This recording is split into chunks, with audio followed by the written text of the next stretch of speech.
नमस्कार आप सभी साथियों का। और सबसे पहले मैं माफ़ी चाहूँगी आप लोगों से कि मुझे लेट हो गया लाइव आने में, लेकिन फिर भी मैं उम्मीद करती हूँ कि आप लोग हमसे जुड़ जाएंगे कुछ लोग। उसके बाद भी ही मैं अपनी बात स्टार्ट करूँगी, तो मैं वेट कर लेती हूँ। अभी तो बहुत कम लोग जुड़े हैं। सोनू सिंह, बीके सिंह उत्तराखंड से जुड़ चुके हैं। मैं चाहती हूँ कि करीब 500-600 लोग जुड़ जाए कम से कम, तो उसके बाद अपनी बात स्टार्ट करूँ मैं। और बहुत इम्पॉर्टेंट बात करनी है मुझे आप लोगों के साथ में जी। तो क्रांति राठौर, जय श्री राम जी। ठीक है, आप यश नमस्कार जी। कोमल सिंह भैया वेलकम। ये विमल राजपूत हेलो। हिमानी जी। शंकर सिंह कुशवाहा नमस्कार। हाँ, शंकर सिंह कुशवाहा 8 साल की और 18 साल की हिंदू और मुस्लिम की यूपी की सज़ा सिर्फ और सिर्फ फांसी होनी चाहिए। बिल्कुल, हम भी उम्मीद करते हैं कि जो भी दरिंदगी होती है बेटियों के साथ, तो एक लाइन से सबको फांसी ही दी जानी चाहिए। अभी गुड नाइट मत करिए हो राम यादव जी, अभी तो हम लाइव आए हैं, पहले आप सुनिए। Rahul Kumar Maurya hi. Anand Chaurasia good evening.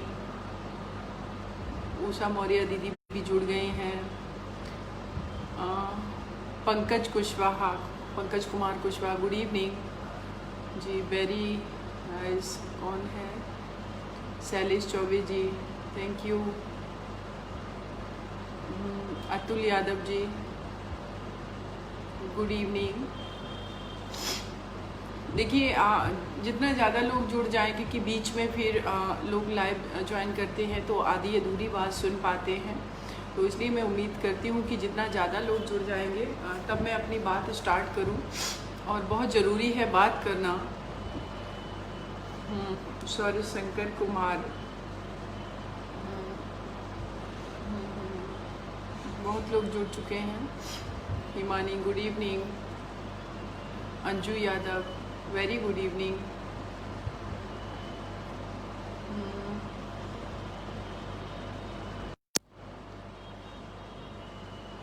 Shraddha Chaturvedi hello Shraddha, कैसी हैं आप? बहुत अच्छी रिपोर्टिंग कर रही हैं, मैं देखती रहती हूँ आपकी जो भी फील्ड का वर्क है। रियली प्राउड होता है आप जैसी बेटियों को देख करके। Ankur Kashyap good evening. Anju Yadav hi good evening. Rishika Meena, Tej Pratap thank you so much. Pushkar Anand hello. Ma'am भाभी thank you. Gajanand Sharma ji good evening my दीदी, थैंक यू सो मच। अभी तक करीब 700 लोग जुड़ने होने वाले हैं, लेकिन मैं उम्मीद करती हूँ, पहले मैंने कहा 500, लेकिन 1000 लोग जब जुड़ेंगे तभी मैं अपनी बात रखना स्टार्ट करूँगी। Vijay Maurya ji, Suraj Maurya good evening ma'am, thank you very good evening. और श्रद्धा का थैंक यू आया, all the best sister. Sharma Singh Dolly good evening. Vanshki Kumar watching, Prince Kumar very good evening. अभी तक कितने लोग? करीब 750 लोग जुड़ चुके हैं। पुनीत सिंह प्रिया नमस्कार। मैं चाहता हूँ कि आपकी लाइव में लड़कियों को भी ज़्यादा से बिल्कुल, देखिए जिसकी समस्या है लड़कियों की, मैं बिल्कुल उम्मीद करती हूँ कि गर्ल्स ज़्यादा जुड़ें, लेकिन मेरा अपना मानना है कि जिस जेंडर की तरफ से अटैक हो रहा है, क्योंकि ज़्यादातर रेप केसेस में जो लोग इन्वॉल्व हैं वो भी उस जेंडर के लोग हमारे साथ भी। भूपेंद्र सिंह लोधी, गुड इवनिंग दीदी, very good evening brother. Munshi Lal Saini, Seema ji नमस्कार नमस्कार। किशोर सैनी, राम राम जी, राम राम। अंजू यादव अगेन, ब्रजेंद्र वर्मा जी नमस्कार प्रणाम। सत्येंद्र कुशवाहा, हाय सीमा जी। 859 लोग हो गए हैं। 1000 पर मैं अपनी बात स्टार्ट करूँगी। Ankit Khushwanshi, good evening ma'am, very good evening. Pinky Agrawal, good evening.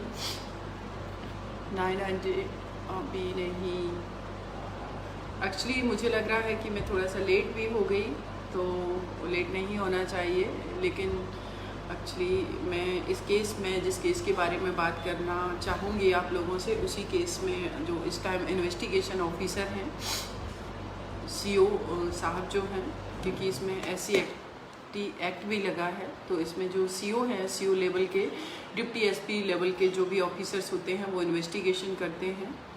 तो उनका ब्रह्म सिंह नाम है, उनसे हमारी बातचीत हो रही थी। या Radha Rani Ram, good evening madam, very good evening. Chandra Chauhan, good evening.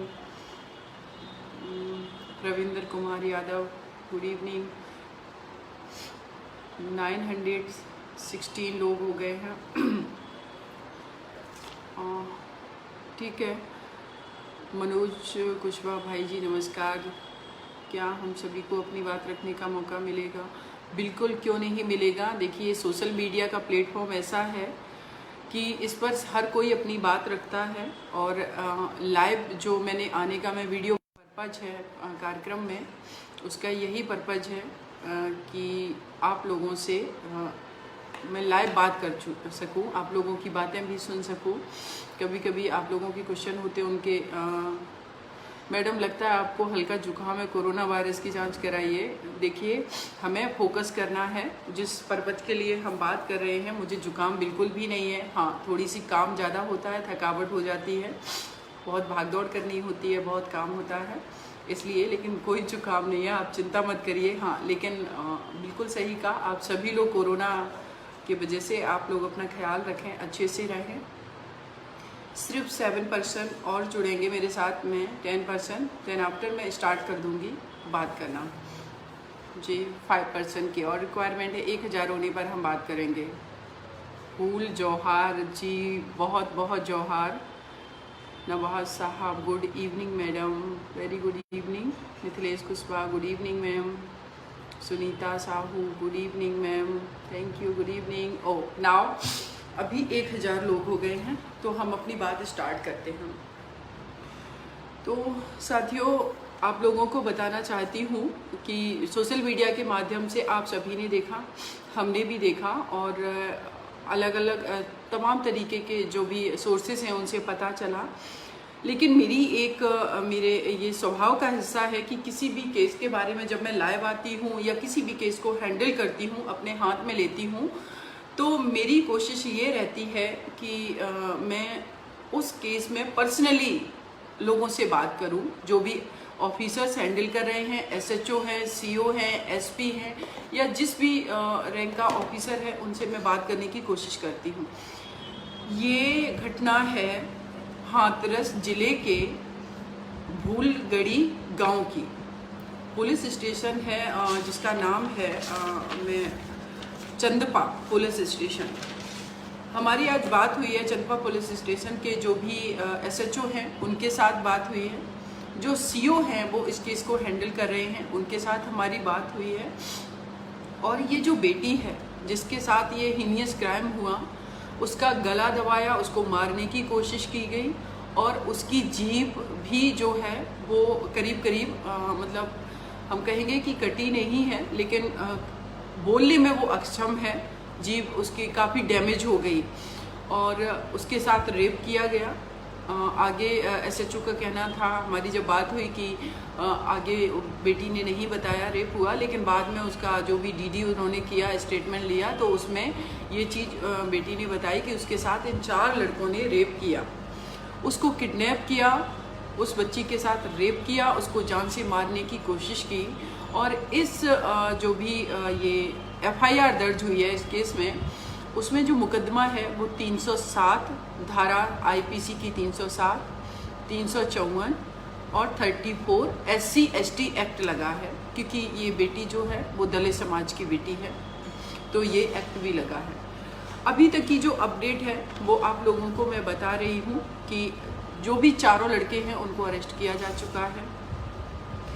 और जो CO साहब से हमारी बात हुई है, ब्रह्म सिंह जी से, उनका कहना है, मैंने जब उनको कहा कि आप लोग इस केस में कितना जल्दी हो सके आप चार्जशीट फाइल करके दीजिए और जल्दी से जल्दी इस केस का फास्ट ट्रायल हो। और मेरे जानने वाले भी जो अलीगढ़ में बेटी पहले अलीगढ़ में थी, अभी जो लोग भी हाथरस में होंगे उनसे मैं कांटेक्ट करूंगी कि वो ज़्यादा से ज़्यादा जो भी लॉयर हैं वहाँ से उनका सपोर्ट करें लीगल तरीके से जो भी हो, क्योंकि इस केस को जो सरकारी वकील है वो तो देखेगा ही, लेकिन मेरा अपना मानना है कि इस तरीके के मैटर्स में अगर प्राइवेट लॉयर भी होता है तो ज़्यादा सही रहता है, क्योंकि फैमिली को बहुत सारी चीज़ें नहीं पता चल पाती हैं। ऐसा प्रोसीजर नहीं है कि हर चीज़ जो भी ट्रायल चल रहा है उस ट्रायल में फैमिली को हर चीज़ से, जो विक्टिम परिवार है उससे उसको अवेयर करा जाए। और बहुत सारे जो सरकारी एडवोकेट होते हैं वो ठीक से बात तक नहीं करते हैं, लोगों को पता नहीं चलता है। तो जब प्राइवेट एडवोकेट रहता है तो उसकी भी बात सुनी जाती है, वो सारी चीज़ों को अपडेट रखता है और कहीं पर भी कुछ भी डाउटफुल चीज़ें होती हैं तो उसको भी अपना आर्गूमेंट करने का अधिकार होता है। तो अभी जो ये बेटी है मनीषा नाम से सोशल मीडिया में जो जिनका नाम आया है, वो उनकी हालत अभी भी नाजुक बनी हुई है। वो ICU में है, सफदरजंग हॉस्पिटल में आ चुकी हैं वो, और भगवान से मैं प्रार्थना करती हूँ कि वो जल्दी से जल्दी पूरी तरीके से स्वस्थ हो जाएंगी। लेकिन साथियों, आज मैं लाइव आई हूँ, निर्भया केस को हैंडल किया, ललितपुर में एक बेटी के साथ क्राइम हुआ, मैं लाइव आई, बहुत लोग आवाज़ उठाते हैं। लेकिन सबसे बड़ा सवाल ये है कि हमारे समाज में आखिर क्या वजह है कि ये घटनाएं नहीं रुक रही हैं। अगर ये घटनाएं नहीं रुक रही हैं तो हमें एक बार फिर से विचार करने की ज़रूरत है कि कमियां कहाँ हैं। हमने अपने समाज में, अपने परिवार के अंदर, अपने स्कूल कॉलेज बस हर जगह पर जो लोग ट्रबल करते हैं वो हम ही आप में से लोग हैं। आखिर कमियां कहाँ रह गई जो आए दिन किसी ना किसी बेटी के साथ क्राइम होता है। अगर मैं एग्जाम्पल्स की बात करूं तो एक लॉकडाउन के टाइम ही एक बेटी जो ललितपुर में थी, 15 साल की बच्ची, पड़ोसी रेप करता है, उसकी वाइफ जो है उसका सपोर्ट करती है उस बच्ची को कैरोसिन डाल करके जलाने के लिए। बहुत ही मुश्किल से उन लोगों को मैं अरेस्ट करवा पाती हूँ, करीब 1 महीने मुझे लग जाता है सिर्फ फ़ोन पर बात करके। मैनपुरी में हॉस्टल में एक जो भी नवोदय विद्यालय होता है उस हॉस्टल में बच्ची फांसी लगा करके फांसी पर पंखे से लटकी पाई जाती है। और मेरा मानना है कि हमारा जो पुलिस सिस्टम है उसमें यही होता है कि जो बेटी फांसी से के फंदे से, चाहे लेडी हो चाहे पुरुष हो, अगर वो फांसी के फंदे जैसा वो लटके हुए हैं तो उस केस को ये हमेशा सुसाइड केस ही डिक्लेयर करने की कोशिश करते हैं, क्योंकि अगर सुसाइड केस डिक्लेयर कर देंगे तो वहाँ पर इन्वेस्टिगेशन फर्दर नहीं करनी पड़ेगी, पुलिस को मेहनत नहीं करनी पड़ेगी। और ऐसा ही मैनपुरी वाले मैटर में हुआ है। वो बच्ची जो है फंदे से, सीलिंग फैन से लटकी पाई गई और अभी तक उसमें किसी को ये पता नहीं कि आखिर उसने फांसी क्यों लगाई। ना कोई सुसाइड नोट था, ये है। दूसरा, दिशा रेड्डी का आप लोगों ने देखा, एक बेटी आगरा की, उसके साथ इतना हीनियस क्राइम हुआ। उसके अलावा एक बच्ची करीब 12 साल की, उसको फेंक दिया गया कुएं में। 5-6 दिन बाद ढूंढने के बाद उस बच्ची को बोरी में बंद करके कुएं में फेंक दिया गया। अब आप सोचिए कि हमारे देश में कल ही हमने डॉटर्स डे को सेलिब्रेट किया।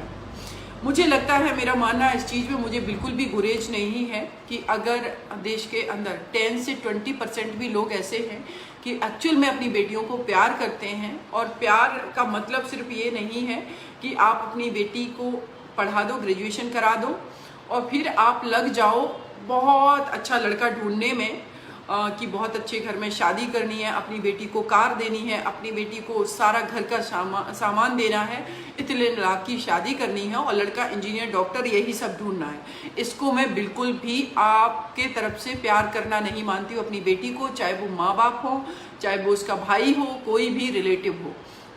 क्योंकि एक बेटी मेरे पास करीब 5, 6, 7 अभी जो केसेस हैं वो ऐसे केस हैं जिसमें 304 बीके मैटर हैं, जिसमें दहेज के लिए उस बेटी को मार दिया गया है।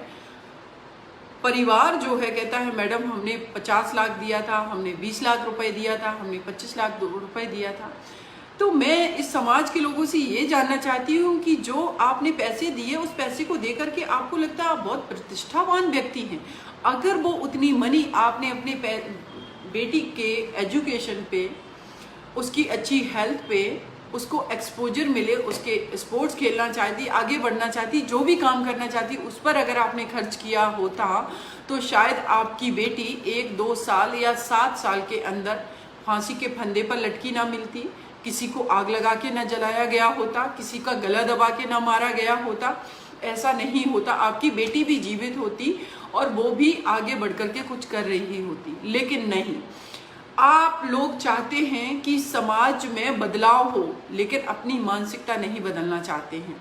मानसिकता की अगर हम बात करें तो इस देश के अंदर मैं कहूँगी कि बहुत ही दोगले किस्म के लोग रहते हैं। एक कहते हैं कि बेटियों को सशक्त कर दो, उनको आगे बढ़ने दो, और दूसरा ही किसी और की बेटी है, अपने घर की बेटी को प्रमोट करेंगे, किसी और की बेटी है तो ना तो उसको प्रमोट करना दूसरी बात है, लेकिन उस बेटी का सपोर्ट भी नहीं करेंगे, लेकिन उसको अंडर एस्टिमेट करेंगे। और अगर वो घर से बाहर निकलती है, जैसे कि ये बेटी खेतों पर गई हुई थी, देखिए क्या उस बच्ची के साथ किया गया। 19 साल की बेटी है जिसके साथ इतनी दरिंदगी की गई, क्या वो अपने जीवन में कभी भी अपने आप को उस लेवल पर वो रख करके सोच पाएगी? और क्या वो इन सारी घटनाओं को जो उसके साथ क्राइम किया गया उसको बारे में उससे कभी भी बाहर निकल पाएगी? तो ये सब हमें बहुत सारा सोचने की आवश्यकता है।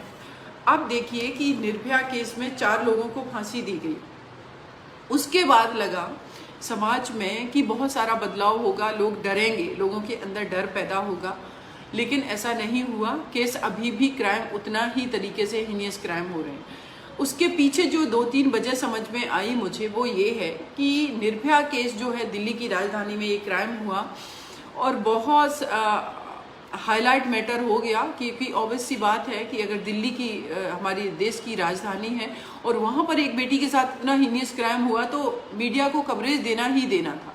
रूरल एरिया तक मीडिया नहीं पहुंचती है। इट मीन्स कि मीडिया भी अपनी रिस्पॉन्सिबिलिटी नहीं निभाती। उनको लगता है कि कोई मैटर हाईलाइट हो गया तो उसके पीछे सब पड़ जाएंगे, बाकी मैटर्स में लोग नहीं आता है मीडिया। कई केसेस में मैंने मीडिया को खुद बात की कि आप कवरेज कीजिए, इस तरीके का मैटर है, लेकिन नहीं करते हैं लोग। तो लोगों में डर नहीं है।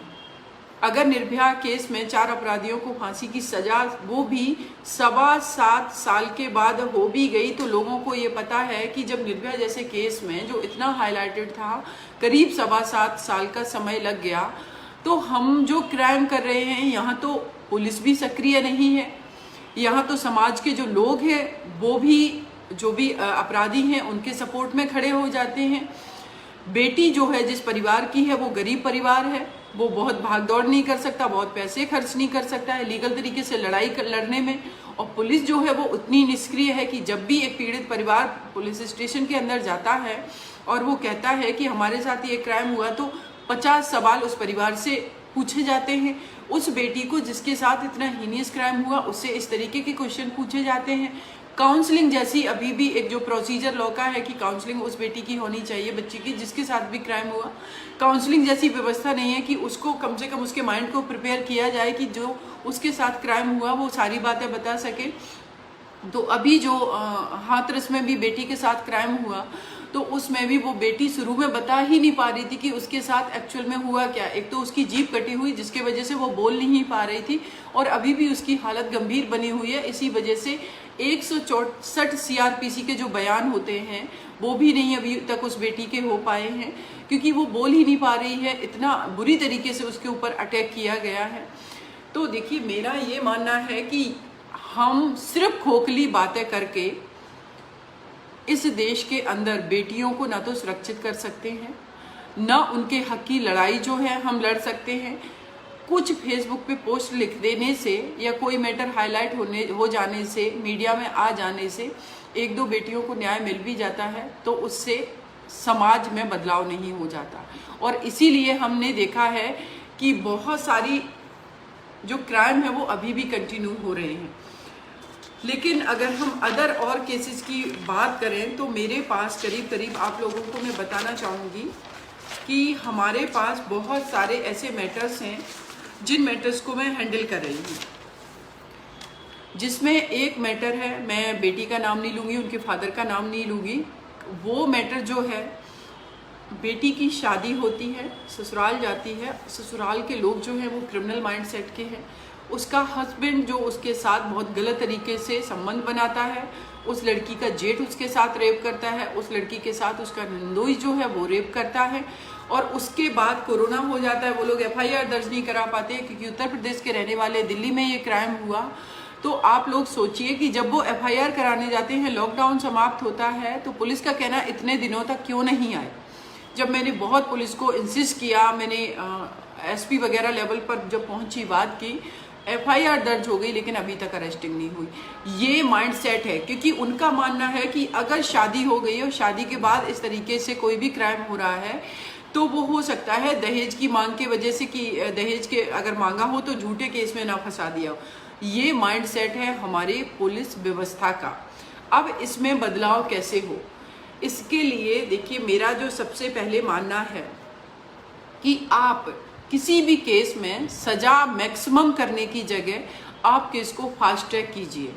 पुलिस व्यवस्था को बदलने की आवश्यकता है। पूरा हमारा जो सिस्टम है, अगर उस सिस्टम को आप देखेंगे तो एक तरीके से, जिस तरीके का सिस्टम बना रखा है कि जब भी कोई क्राइम हुआ, फर्स्ट स्टेप जो होता है विक्टिम का, जो पीड़ित परिवार का, पीड़िता का, वो है पुलिस स्टेशन जाना। अगर जो पीड़िता है उससे अगर पावरफुल परिवार का कोई व्यक्ति है जिसने उसके साथ क्राइम किया, पॉलिटिशियन लिंक है, वो पॉलिटिक्स में है, वो या डिपार्टमेंट का, पुलिस डिपार्टमेंट का है, या कोई सोसाइटी में और भी पावरफुल लोग हैं, तो फिर वहाँ पर बहुत ही मुश्किल होता है, वो पुलिस को इन्फ्लुएंस कर लेते हैं। और मैं ये बात दावे के साथ कहती हूँ कि 10%, हार्डली 10% मेरे देश की जो पुलिस व्यवस्था है वो 10% है जो एकदम से न्यूट्रल तरीके से काम करती। ये मेरा अपना अनुभव मैं बता रही हूँ, क्योंकि जितने केसेस मैं हैंडल कर रही हूँ इसमें 10-10 बार, एक केस में 100-100 बार तक मुझे फ़ोन करने पड़े हैं, तब जाकर के अरेस्टिंग होती है, तब जाकर के एफआईआर होती है, एफआईआर सही सेक्शन में होती है, या फिर पुलिस अरेस्ट ही नहीं करती है। इस तरीके की पूरी व्यवस्था बना रखी है। तो जब फीमेल के लिए आपने लॉ बना दिए हैं, कानून बना दिए हैं, तो फिर उनका इम्प्लीमेंटेशन क्यों नहीं है। सिर्फ फीमेल के कानून की नहीं, मैं सारे कानून की बात करती हूँ। एक तो उसका इम्प्लीमेंटेशन नहीं है पूरी तरीके से। निर्भया केस हुआ, उसके बाद आप देखेंगे वर्मा कमेटी की रिकमेंडेशंस आए कि ये सारा सिस्टम होना चाहिए। आईपीसी में, सीआरपीसी में हर जगह बदलाव किया गया, लेकिन उस बदलाव को सिर्फ कागजी किताबों, पन्नों में तक ही सीमित है। एक्चुअल में आप देखेंगे तो ये इसका इम्प्लीमेंटेशन नहीं हुआ, ये लागू नहीं हुआ, और इसीलिए निरंतर क्राइम होते रहते हैं। और क्रिमिनल को पता है, जो भी अपराधी है, जो क्राइम कर रहा है, जो कल्प्रिट है, उसको पता है कि हमारा सिस्टम कैसा है, सिस्टम को हम खरीद सकते हैं। और दूसरी, अगर हमने पुलिस को खरीद लिया, और पुलिस बिकती है, ये मैं बात दावे के साथ कहती हूँ। हालांकि इस केस में मैंने देखा जो हाथरस का है कि पुलिस सेंसिटिवली वर्क कर रही है, अच्छे से वर्क कर रही है, लेकिन जनरली जो मैं बात कर रही हूँ वो ऐसा ही है कि पुलिस इन्फ्लुएंस होती है। पुलिस, किसी पावरफुल व्यक्ति का फ़ोन आएगा तो इन्फ्लुएंस होगी, पुलिस पैसे ले लेती है, चार्जशीट को बदल देगी, चार्जशीट में हल्के जो भी है सेक्शंस में चार्ज फ्रेम करवाया जाता है, और जब ये मैटर कोर्ट में पहुंचता है तो कोर्ट की व्यवस्था की मैं बात करूं, यहाँ पर जजों की संख्या कम है। यह पूरा सिस्टम ऐसा बना रखा है कि अगर पहली डेट है तो पहली डेट पे सिर्फ सबको नोटिस किया जाएगा, फिर उसके बाद एक और डेट होगी। कम से कम 1 साल तक अगर एक केस में 20, 25, 40 लोगों के स्टेटमेंट लेने हैं तो उसके लिए 1 साल से ज़्यादा का समय लगता है। कभी कभी 4 साल, 5 साल तक लगते हैं सिर्फ कोर्ट के अंदर गवाही देने के लिए, गवाह के जो भी है उनकी गवाही के लिए, जो भी विटनेसेस हैं उनको प्रोड्यूस करने के लिए, इसमें सालों लग जाते हैं। तो सोचने वाली बात है कि जिसमें सालों लग जा रहे हैं, ये हमारा ऐसा सिस्टम है, तो हम कैसे उम्मीद करेंगे कि जो कल्प्रिट है, जो अपराधी है, उसको सही टाइम पर सजा मिलेगी। अगर सही टाइम पे सजा नहीं मिलेगी तो हम कितना भी चिल्ला लें, क्योंकि हमारा लॉ एंड ऑर्डर फेल रहेगा, सजा नहीं मिलेगी, लोगों में डर नहीं होगा और वो क्राइम करते रहेंगे। इसके लिए गवर्नमेंट को मेरा अपना मानना है कि बहुत बड़े लेवल पे बदलाव करना चाहिए, और बदलाव के साथ साथ में जितना जल्दी हो सके फास्ट ट्रैक, एक पर्टिकुलर केस क्यों, सारे जितने भी विमेन के अगेंस्ट जो भी क्राइम होते हैं उन सारे केसेस को फास्ट ट्रैक किया जाना चाहिए, टाइम बाउंड फास्ट ट्रैक किया जाना चाहिए। जैसे कि सेंगर वाले मैटर में हुआ, 6 महीने के अंदर जो भी अपराधी है, अगर वो बाई चांस इनोसेंट है तो वो छूट जाएगा, लेकिन जो भी अपराधी है उसको सजा मिलनी चाहिए।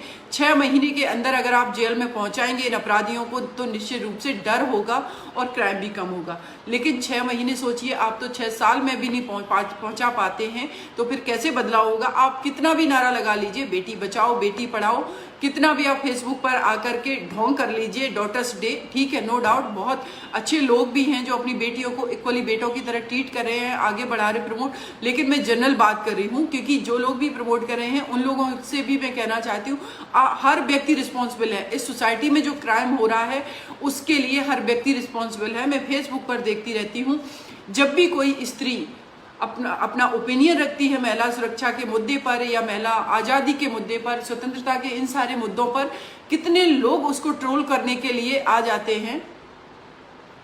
और जब वो लोग ट्रोल करने के लिए आ जाते हैं तो उसका मनोबल कितना टूटता है। वो ट्रोल करने वाले लोग कौन हैं?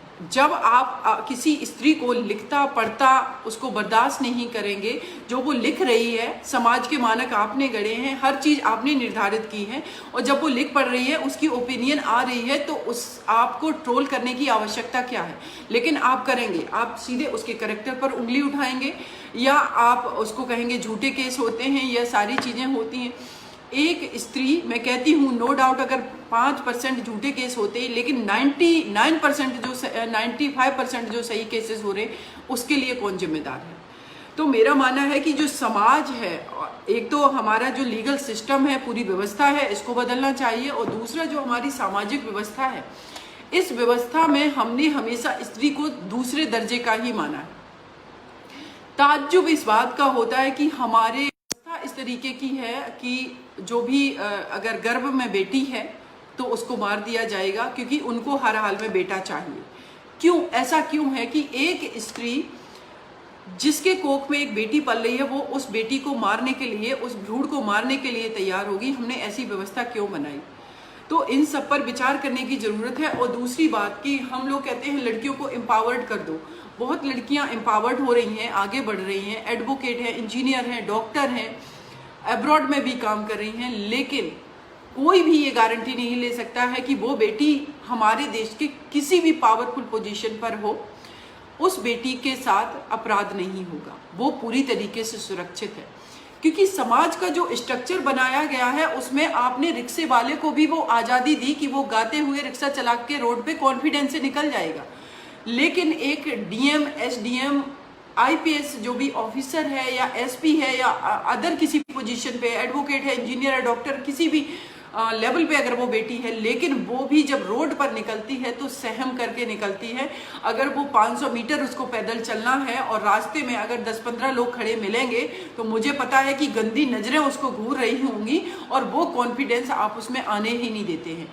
क्योंकि ये जो सामाजिक ताना बाना आपने बनाया, वो इस तरीके के लिए ऐसा बनाया कि बेटी के लिए आपने कोई सुरक्षित जगह छोड़ी ही नहीं है, चाहे वो ऑफिस हो, चाहे वो परिवार हो, चाहे वो रिश्तेदार हो, चाहे वो उसका स्कूल हो, कॉलेज हो, ऑफिस हो, पॉलिटिक्स हो।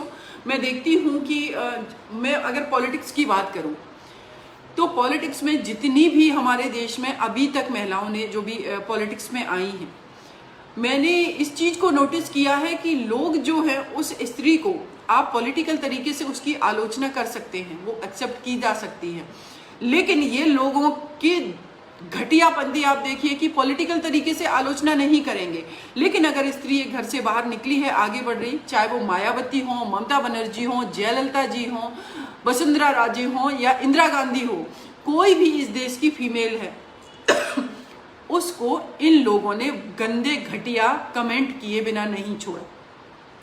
स्मृति ईरानी है या जितनी भी है, निर्मला सीतारमण है, कोई भी, मैं फीमेल की बात कर रही हूँ, किसी भी पार्टी की है, उसको ये लोग हमेशा कैरेक्टर से जोड़ देते। अरे भाई, जब आपके पॉलिटिक्स में बैठे जो मर्द हैं, जिनको जो अपने आप को कहते हैं कि वो मर्द है, मुझे लगता है कि हमारे देश के अंदर जो व्यवस्था है, मर्द का कॉन्सेप्ट जो इस तरीके से बनाया गया कि वो सर्वश्रेष्ठ है, मैं ऐसे लोगों को सर्वश्रेष्ठ नहीं मानती हूँ। उस पूरे भारत के मैं पुरुषों की बात कर रही हूँ जिन्होंने अपने देश की स्त्रियों के लिए पूरे देश के अंदर असुरक्षित माहौल रखा हुआ है। या तो किसी के वजह से असुरक्षित माहौल है, या कोई इनिशिएटिव नहीं ले रहा इसलिए माहौल नहीं सुधर रहा है। तो जो पुरुष पॉलिटिक्स में हैं उनके लिए मैंने देखा है कि उनके कार्यकर्ता हैं या जो लोग बात करते कहते अरे मेरे भैया जो है ये तो उनकी ये जानने वाली हैं, ये तो उनकी महिला मित्र हैं, और उस महिला मित्र जो है उसको गंदी निगाह से देखेंगे और भैया का आप सर्वश्रेष्ठता